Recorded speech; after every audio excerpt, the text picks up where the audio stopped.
kibar Allah yang kami muliakan, Rasulullah yang mulia sallallahu alaihi wasallam bersabda, Islam akan terus naik selama 700 tahun. Dan Islam akan turun sampai pada titik paling bawah 700 tahun. Kemudian Islam kembali naik dan Nabi diam. Islam kembali naik dan Nabi diam. 700, 1400. Sekarang sudah 1440 Hijriah. Artinya, kalau kita tarik ke belakang, titik terendah di bawah garis yang paling akhir kejatuhan Islam tahun Masehinya adalah 1979. Sejak 1979, ibarat bola yang dilambungkan ke atas, maka bola setinggi dia melambung, maka sejauh itu pula dia kembali ke bawah. Saat dia sampai ke bawah, dia akan mental kembali ke atas. Kita sekarang sedang berada pada titik balik menuju kepada kemenangan dan kebangkitan. Jangan cemas. Kalau kita melihat keadaan sepertinya kayak tidak berpihak kepada Islam, memang itu syaratnya. Kalau sekarang kita melihat keadaan sepertinya Islam betul-betul terjepit, harus begitu syaratnya. Kalau kita melihat kezaliman dan kesemena-menaan, kesewenang-wenangan semakin ditujukan kepada Islam, kepada kaum muslimin, orang-orang beriman di berbagai penjuru belahan dunia, memang wajib itu dulu yang terwujud. Karena demikian bahasa Allah dalam Al-Quran, surat An-Nur ayat 55. A'udzubillahi minasyaitonirrajim. Kita bacakan ayatnya. Wa'adallahu alladhina amanu minkum wa amilus solihat la yastakhlifannahum fil ardi kama istakhlafal ladina min qablihim. Allah berjanji kepada orang beriman di antara kamu yang terus kuat amal solehnya, terus berjuangnya. Allah berjanji pada mereka, mereka akan kembali memimpin dunia. Kemenangan akan kembali Allah berikan ke tangan mereka, sebagaimana dulu mereka telah menggenggam dunia. Pada saat itu, wala yumakkinanna lahum dinahum alladzi irtada lahum wa la yubaddilannahum min ba'di khaufihim amna ya'budunani la yusyrikuna bi syai'a. Sebelum kejayaan Allah percayakan kembali kepada kamu, sebelum kemenangan Allah percayakan kembali untuk kamu, kondisi kamu ketika itu, agama kamu ketika itu sedang digoyang segoyang-goyangnya. Jadi itu syaratnya. Agama ini betul-betul sedang mengalami guncangan, hantaman, serangan, teror. Wala yubaddilannahum min ba'di khaufihim amna. Allah juga mengatakan, sebelum kemenangan Allah percayakan kembali ke tangan kamu, sebelum bumi akan kamu kuasai kembali di muka bumi ini di akhir zaman, Allah mengatakan keadaan kamu di mana-mana dalam keadaan cemas, gelisah, ketakutan karena kamu kuat berpegang dengan agama, sementara yang benci dengan agama meneror kamu, berusaha menghapuskan agama, kemudian berusaha melemahkan orang-orang yang kuat beragama. Harus seperti itu dulu syaratnya. Sampai apa klimaksnya Ustadz? Sampai firman Allah surat Al-Baqarah ayat 214. Am hasibtum an tadkhulul jannah walamma ya'tikum mathalul ladzina khalu min qablikum massathumul ba'sa wad-dharra wa zulzilu hatta yaqula ar-rasul wal ladzina amanu ma'ahu mata nasrullah ala inna nasrallahi qarib. Apakah kamu merasa yakin bisa masuk surga karena kamu mengandalkan salat, karena kamu mengandalkan puasa, karena kamu mengandalkan zakat, karena kamu mengandalkan haji, karena kamu mengandalkan sedekah, karena kamu mengandalkan zikir, karena kamu mengandalkan ibadah-ibadah ritual mahdhah, ibadah-ibadah yang sifatnya infiradi. Apakah kamu yakin bisa masuk surga dengan itu? Tidak, kata Allah. Kamu harus melalui dulu ujian, yang mana ujian ini telah Allah tempakan, telah Allah datangkan kepada orang sebelum kamu, dan sebagian mereka lulus, sebagian mereka tidak berhasil. Ujiannya adalah ba'sa, dharra, dan zulzilu. Tingkat ujian ini sampai sang Rasul sendiri meratap kepada Allah. Dan orang-orang yang beriman juga meratap kepada Allah. Mata nasrullah, kapan Allah tolong kita? Kenapa? Semua jalan ditutup. Nabi Muhammad diembargo 3 tahun di Mekah. Duit yang ada tidak boleh diterima oleh pasar manapun di Mekah. Mereka nggak bisa belanja apa-apa. Kelaparan para sahabat-sahabat Nabi. Tidak sedikit yang meninggal dunia. Bahkan kekasih Rasulullah, istri pertama beliau Bunda Khadijah pun meninggal dalam masa embargo itu. Paman beliau yang terkuat, Abu Talib, juga ikut meninggal dunia dalam masa embargo itu. Tidak sedikit anak-anak para sahabat bergelimpangan sakaratul maut karena tidak ada yang dimakan. Obat-obatan juga tidak bisa dibeli. Tidak ada yang mau karena dilarang. Ini yang benar-benar sulit. 3 tahun loh Pak, bukan 3 minggu, bukan 3 bulan, 3 tahun. Sampai pada akhirnya Allah berikan fa inna ma'al usri yusra. Inna ma'al usri yusra. Kemudahan itu hanya didapatkan setelah melewati kesulitan. Setiap kali ada kesulitan, kemudahan sudah menanti di belakang sana. Jadi jangan cemas. Ke depan ini mungkin keadaan kita di Indonesia akan semakin berat daripada sebelumnya. Jangan cemas. Kabar gembira dari saya bacakan ayat ini, saya bacakan hadis ini. Di balik kesempitan dan kesulitan besok, kita harus buktikan kita lulus di mata Allah. Gitu Pak. Harus buktikan kita lulus di mata Allah hadapi ujian. Kemiskinan, sulitnya makanan, beratnya beban hidup, ya, baksa itu. Harga-harga sekarang pada naik. Dolar juga semakin menguat. Rupiah anjlok. BBM naik, semuanya serba naik. Terus baksa dharra. Akan banyak bentrokan fisik ke depan. Kerjaan Pak polisi ke depan makin berat Pak. Ini ayat, ini hadis. Fase keempat ini kita akan dihadapkan kepada kenyataan di mana fisik kita banyak mengalami teror. Kita tidak menginginkan keributan, kita benci dengan perang, kita betul berlindung kepada Allah daripada chaos. Tetapi ini fase keempat.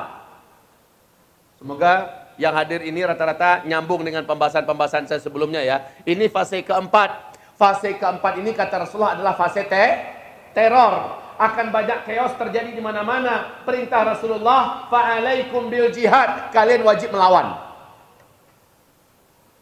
Wajib melawan Pak.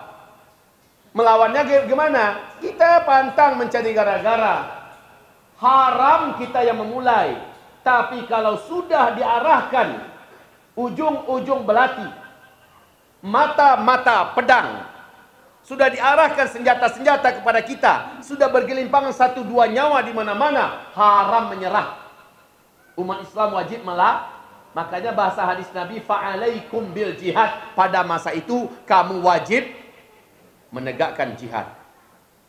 Umat Islam bagaikan lebah, enggak mengganggu insyaallah. Di mana dia berada tidak akan mematahkan dahan, tidak akan mematahkan ranting, tidak akan membuat kerusakan dan tidak membahayakan. Tapi kalau diganggu sampai mati insyaallah. Demikian kaum muslimin. Jadi dharra akan kita hadapi. Seperti saudara kita di Suriah sudah menghadapinya. Suriah itu tidak mau mereka mengalami kejadian begini Pak. Di Palestina juga nggak mau. Kayak di Rohingya. Mereka disembelih di mana-mana, dibantai di mana-mana, dibakar di mana-mana. Nggak mau mereka digituin. Tapi lama-kelamaan, kalau lama-kelamaan, umat Islam ini kan begitu ya Pak ya. Pantang mencari lawan, tapi kalau sudah keterlaluan tuh lawan, insya Allah kita melawan. Betul tidak? Betul tidak? Maka ini fase keempat. Menyerah kita disembelih. Maju belum tentu kita mati. Kemenangan dijanjikan. Ini fase keempat menuju fase kelima. Fase kelima adalah janji Allah tadi. Surat An-Nur ayat 55. Kita akan menang. Insya Allah Ta'ala. Nah ibarat Allah yang kami muliakan. Kita lanjutkan. Kalau begitu, apa berikutnya? Ba'sa wa-dharra wa zulzilu. Wa zulzilu. Akan banyak kita mengalami goncangan-goncangan. Bencana alam di mana-mana. Gempa di mana-mana. Musibah di mana-mana. Ini tahun ini baru terjadi ya Pak ya.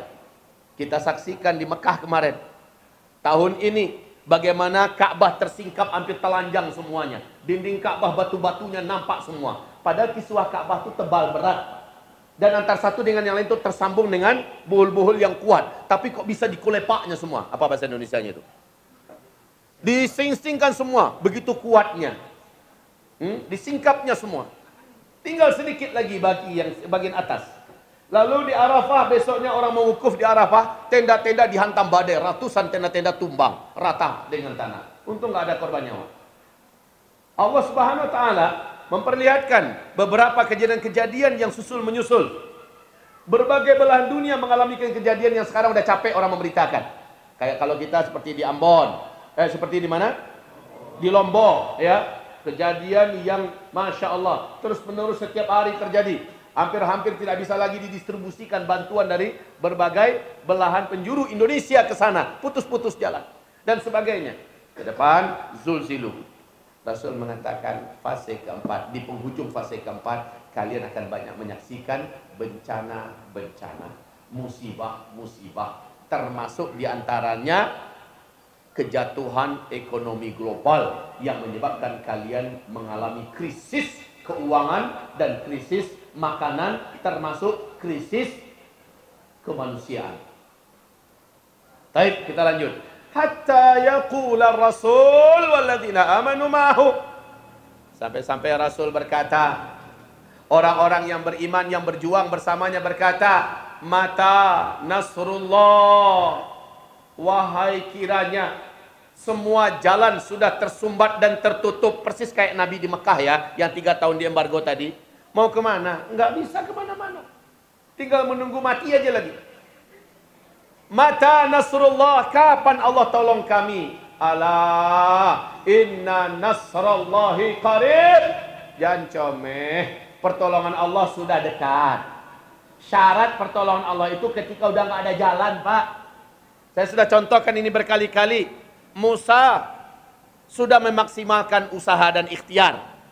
Terakhir mentok di depan Laut Merah. Di belakang Firaun dan bala tentara siap mencincang-cincang Musa dan Bani Israel. Betul? Mau kemana? Mau kemana?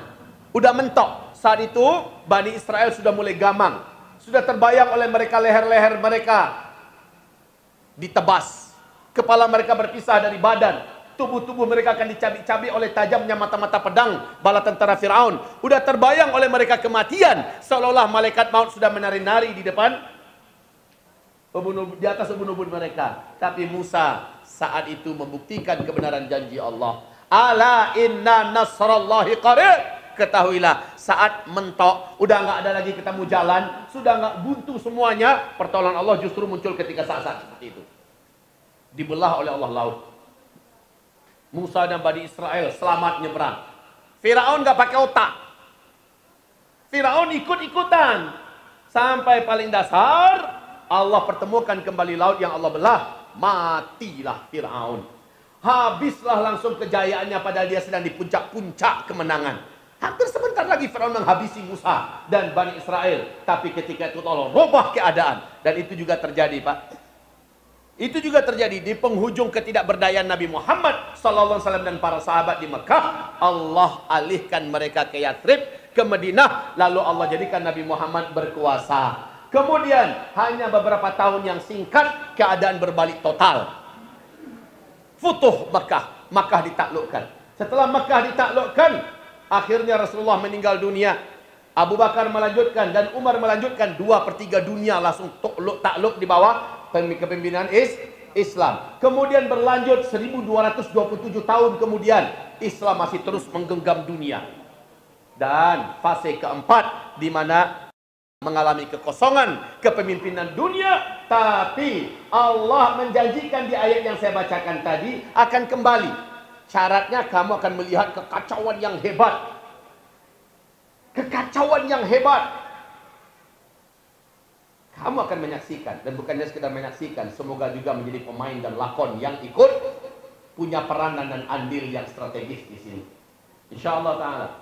Bapak-bapak dengan idenya, dengan kematangan umurnya, yang muda-muda dengan tenaganya, dengan semangatnya, saling bahu-membahu. Para ulama adalah komandan-komandan di depan kita.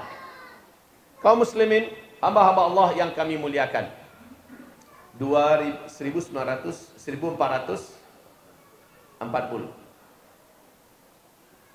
Wahai gerangan, apa yang akan terjadi kira-kira pada tahun ini?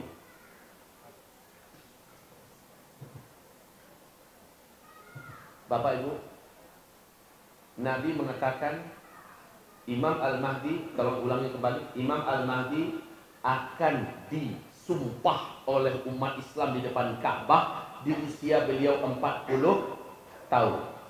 Di hadis Nabi yang lain, Rasulullah bersabda, Imam Al-Mahdi nanti akan dibaiat oleh orang-orang pilihan di depan Ka'bah di saat beliau mendekati usia 40 tahun. Siapa Imam Mahdi? Keturunan kandung Rasulullah Sallallahu Alaihi Wasallam yang garis nasabnya kepada Hasan bin Ali. Nanti dialah yang mengembalikan dunia yang penuh dengan kekacauan menuju kepada ketenangan dan kedamaian. Dialah yang memadamkan seluruh titik-titik dan api-api peperangan di mana-mana juga dengan perang, tetapi menuju kepada berhentinya semua perang. Imam Mahdi lah yang mampu memadamkan perang-perang di muka bumi.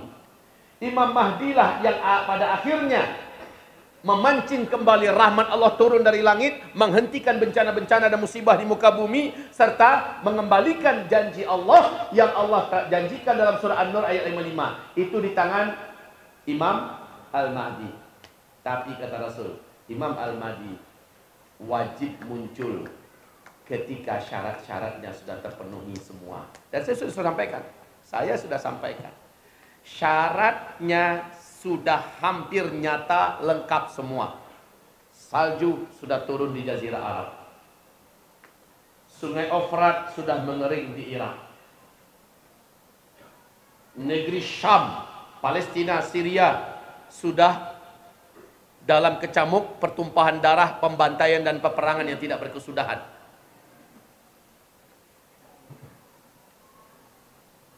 Pertengkaran sengit terjadi di tubuh keluarga kerajaan yang menguasai Mekah, Madinah. Dan saya sudah uraikan, dan perkembangan terakhir sekarang ini kaum muslimin, Pangeran Khalid yang mendapatkan suaka politik di Jerman mengumumkan kepada para pangeran-pangeran yang ada di Arab Saudi dan mengumumkan di media-media mainstream dunia. Apa katanya? Sebentar lagi Arab Saudi akan mengalami kudeta berdarah dan itu tidak bisa dihindarkan.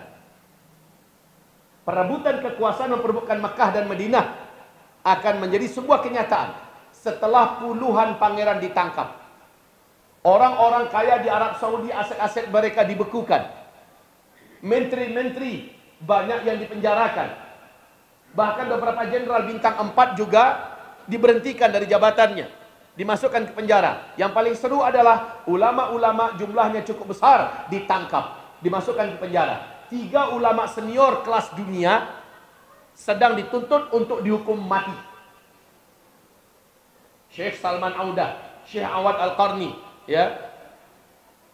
Ini ulama-ulama yang dunia mengakui keilmuan mereka. Hanya gara-gara menulis buku 3.000 lembar, 3.000 halaman, yang isi buku itulah nasihat untuk pemerintah, nasihat untuk kerajaan. Isi buku itu hanya meluruskan kembali, janganlah menjadi kacung Yahudi, janganlah takluk dan tunduk dengan kehendak Amerika. Jadilah kita bangsa yang terhormat dan agung mulia. Gara-gara menulis itu, padahal bukunya belum jadi dicetak, ditangkap langsung, kemudian langsung dituntut untuk hukuman mati. Yang terbaru Syekh Dr. Saleh At-Talib, Imam Masjidil Haram pun ditangkap. Semua websitenya, link Instagramnya dan lain-lainnya semuanya dibukukan. Masya Allah. Kaum muslimin, akhirnya Hay'ah Kibar Ulama mendatangi Raja Salman, memohon kepada Raja Salman, ada apa ini? Kenapa imam-imam masjid banyak ditangkap? Nggak boleh ada kritis sedikit pun. Tidak boleh ada yang menasehati kerajaan sedikit pun. Ada saja imam, ada saja khatib yang berani menasehati kerajaan, pasti yang menasehati ini akan langsung ditangkap. Walaupun sedang khutbah, sedang di atas mimbar, langsung ditangkap, diturunkan di depan jamaah. Itu yang terjadi sekarang.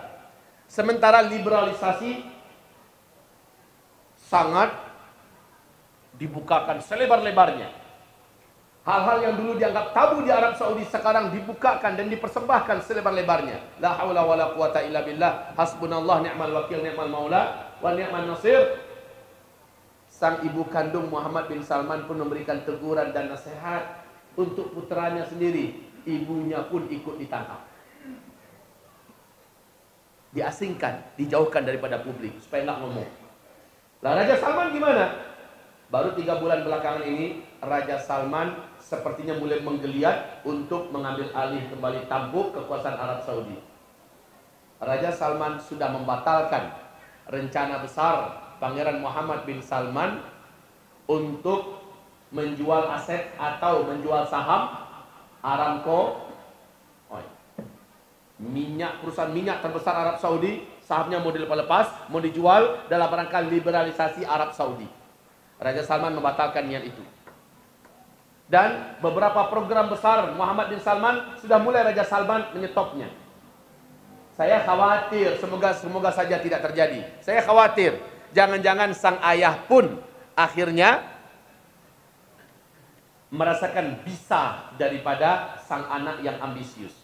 Tetapi yang pasti, Pangeran Khalid yang ada di Jerman sudah menyampaikan 90% kekuatan militer, polisi, dan lain-lainnya di Arab Saudi. Bila seandainya berhasil kita gabungkan dan kita satukan dan semuanya sudah muak dengan Muhammad bin Salman, maka akan terjadilah kudeta berdarah yang tidak bisa dihindari. Siapa ke depan yang akan memimpin Mekah Madinah? Siapa ke depan yang akan memimpin? Kata Rasulullah, saat-saat kekacauan itu tidak ada seorang pun yang akan memimpin Mekah dan Madinah kecuali kembali ke tangan keturunan kandungku Muhammad bin Abdullah Al-Mahdi. Begitu kaum muslimin. Jadi syaratnya harus memuncak dulu ketegangan dan perselisihan. Dan Rasulullah bersabdakan, nanti akan ada tahun-tahun di mana umatku terhalang melaksanakan ibadah haji dan ibadah umroh ke tanah suci. Kenapa? Coba saja tebak, Pak. Kenapa? Kalau Arab Saudi kacau, terjadi perang saudara di dalam, seperti jemaah haji kita, jemaah umroh kita dari Indonesia, emang diizinkan oleh pemerintah kita berangkat ke sana? Pasti dilarang kan? Demi keselamatan dan keamanan. Pemerintah negara-negara yang lain juga akan melarang masing-masing rakyatnya nggak boleh berangkat. Itu yang dimaksud dengan terhalang. Sebagaimana kerajaan Arab Saudi pun pasti akan menutup dulu bandaranya untuk para pelaksana ibadah haji dan umroh. Dan ini bahaya untuk bumi kita. Kenapa bahaya? Karena ketergantungan bumi, menurut para analisis, para saintis, para ilmuwan dunia barat, mereka mengatakan bumi ini bergantung kepada Makkah. Sesungguhnya rotasi perputaran bumi ini keseimbangannya bergantung dengan energi orang-orang yang tawaf. Mereka kaji ini, Pak. Ada ilmunya, ada bahasanya khusus dari mereka. Bumi ini akan terus berputar dengan stabil kalau orang-orang tawaf masih banyak. Tapi kalau orang tawaf sudah semakin sedikit, ibarat gasing. Gasing semakin kuat keputarannya, semakin stabil enggak dia? Tapi ketika dia sudah mulai melambat, karena energi yang memutarnya melambat sedikit, maka dia akan mengalami goncangan. Inilah dia tahun-tahun gempa. Rasulullah bersabda, Al-Mahdi nanti akan muncul pada tahun-tahun gempa. Gempanya bukan di Indonesia, tapi gempanya nanti terjadi di Arab Saudi dan sekitarnya. Arab Saudi itu langka Pak terjadi gempa, tapi kalau terjadi, maka di tahun-tahun itulah Al-Mahdi akan keluar.